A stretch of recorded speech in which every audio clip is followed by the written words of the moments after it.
বিশ্বের মুসলমানদের জন্য রাসূল সাল্লাল্লাহু আলাইহি ওয়াসাল্লামের মেরাজে গমন খুবই গুরুত্বপূর্ণ ঘটনা। পবিত্র কোরআন ও হাদিসে এ ঘটনার বর্ণনা রয়েছে। নবুয়তের 11তম বছরে রাসূল সাল্লাল্লাহু আলাইহি ওয়াসাল্লাম মসজিদে হারাম থেকে মেরাজের জন্য যাত্রা শুরু করেন। মেরাজের একটি অংশ হল ইসরা তথা রাত্রিকালীন ভ্রমণ। নবী করিম সাল্লাল্লাহু আলাইহি ওয়াসাল্লাম মেরাজের রাতে বাইতুল্লাহ শরীফ থেকে বাইতুল মুকাদ্দাস পর্যন্ত যে সফর করেন তাকেই ইসরা বলা হয়।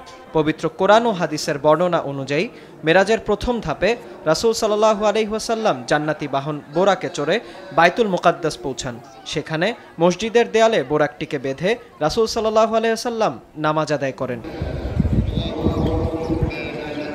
নবী করিম সাল্লাল্লাহু আলাইহি ওয়াসাল্লাম যে স্থানে বোরাকটি বেঁধেছিলেন তা বর্তমান বাইতুল মুকাদ্দাস তথা মসজিদুল আকসার প্রায় ৩০ গজ নিচে অবস্থিত। স্থানটি চিহ্নিত করে রাখতে উসমানীয় শাসনামলে দেয়ালটি সংস্কার করে সেখানে একটি আংটা লাগানো হয়। মসজিদের ভেতর সিঁড়ি দিয়ে নিচে নেমে রাসূলের স্মৃতি বিজড়িত স্থানটি ভ্রমণ করতে বিশ্বের বিভিন্ন প্রান্ত থেকে ছুটে আসে মুসলিমরা। মুসলমানদের প্রথম কেবলা হিসেবে পরিচিত বাইতুল মুকাদ্দাস মুসলিমদের কাছে অত্যন্ত গুরুত্বপূর্ণ। এখান থেকেই মহানবী সাল্লাল্লাহু আলাইহি ওয়াসাল্লাম আসমানের উদ্দেশ্যে বোরাকে চড়ে দ্বিতীয় ধাপে সফর শুরু করেন। তাই মুসলিম ঐতিহ্যের গুরুত্বপূর্ণ অধ্যায় হিসেবেও স্থানটি স্মরণীয় হয়ে থাকবে। বিনয়ামিন, RTV।